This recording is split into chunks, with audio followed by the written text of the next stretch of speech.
Good afternoon, everybody. Welcome to Crafternoon with Camrose Public Library. I am Nicole. I'm one of the program coordinators. And today we are going to do a really fun little craft that I think would be great for Father's Day. It does take some time, so there are a few steps and there's drying time in between and stuff. But pretty simple ingredients for this craft. Piece of cardboard, some white glue, some liquid shoe polish, a single Q-tip, a Sharpie, some Kleenex, and a piece of tin foil that's just a little bit bigger than your piece of cardboard. So the first thing you want to do is map out what you want this piece of art to look like. I'm going to show you guys a couple of the ones that I did a few years ago, actually quite a number of years ago for my husband. I did a couple of different Batman logos, and it looks like hammered tin that's aged, and they're actually really super cool. I'm pretty proud of these. And it's easily achieved as well. So what you want to do first with your piece of cardboard and a Sharpie or a pencil, if you feel like you're going to need to make corrections, you need to draw your design. I'm going to be really simple here. I am just going to make a heart.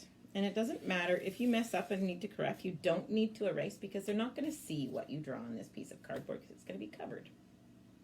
So to make those raised bumpy edges that you see there, we actually just use white glue. You can shorten this process if you are comfortable using a hot glue gun to do this beadwork, but white glue works as well. So you just take your white glue and you make a fairly thick line. The only thing is you can't do really great detail. They need to be pretty chunky designs because of the way the glue spreads. I will show you that in a second. So I've just outlined my entire design with white glue. I'm not going to tip it up too far because it will run. I did a few ahead of time. This is what I'm talking about with the spread. Can you see that, how it's spread? I put it on a little bit too thick and it actually glued to my table. So you might want to avoid that. To get it raised enough, you can actually do two layers. Do a first one really thin, let it dry overnight, do another one in the morning right over top. And my precision was a little bit off because I was hurrying to get this prototype done.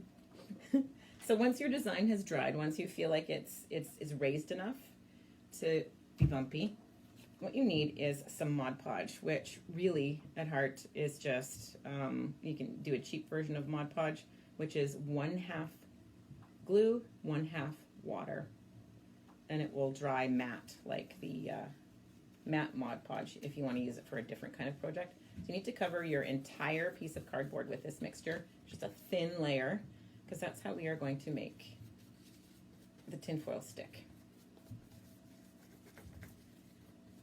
Thin layer of Mod Podge. And a piece of tinfoil. Oh, that is not supposed to go there. You lay your tinfoil over top of your piece of art, pressing slightly.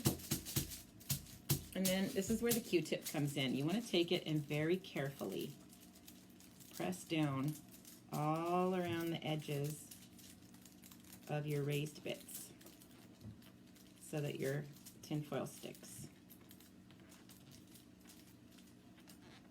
You don't want to rub too hard, but fairly firmly. If you rub too hard, you're going to end up ripping it. See how it's starting to stick to the middle of that V?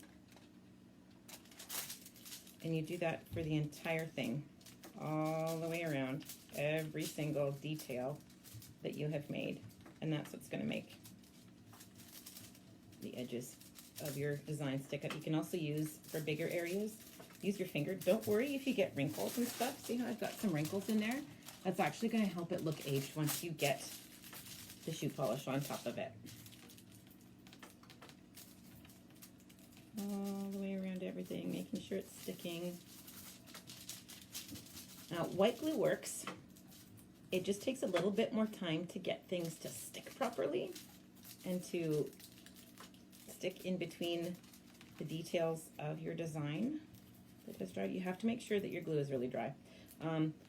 what I have used in the past when doing these is like a spray adhesive, but those are pretty smelly and pretty toxic. You'd have to do them outside with some adult supervision, but they do work.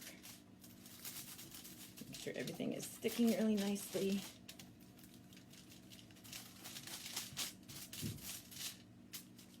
We're going to call that done. Some of it isn't as stuck as I would do for a final project, but this is just to show you guys how it's done. And then you can take your excess, wrap it around the back, and tape it down with some regular tape, because nobody's going to see the back of it, right? So now we've got this all ready to go. The next step to get from shiny silver to an aged patina is actually just a coat of shoe polish.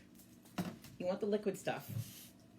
The like the gel cake stuff won't work. It has to be liquid shoe polish. And you just get it going all over. Oh, this stuff is not great. It's old. Give it a good shake.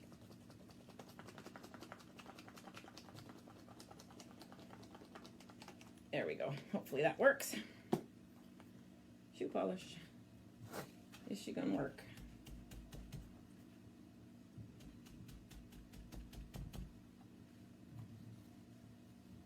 I really should have tested this out before I started recording. That would have been the smart thing to do. There we go. It's starting to come now. So you cover the entire thing in a layer of shoe polish.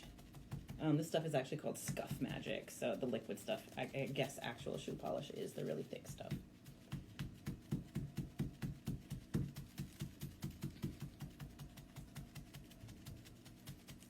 It shouldn't take you this long.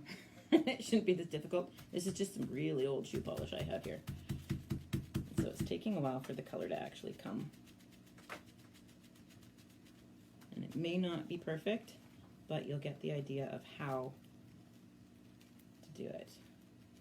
Cover the entire thing. Mine's just kind of gray. It should be fairly black once you apply all of yours. And then you want to let that dry for a few minutes. And once it's dry, but don't let it dry forever. It won't work if you let it dry forever. You want to take a Kleenex and just rub some of that polish off. I'll show you over here with one of these ones. You can see the lines where I've rubbed some of that polish off. And you don't want to go too far. And concentrate rubbing the polish mostly off of the lines of your design, because that's what's going to make it really pop and be more silver at the end there. So this is a really great craft to do with leaves as well. You can actually glue leaves down and do the same shoe polish technique over top of tin foil, and they look really super cool. We've done them at the library a few times. So show me pictures of what you make for your dads. I hope you guys have success with this craft, and we'll see you again next week.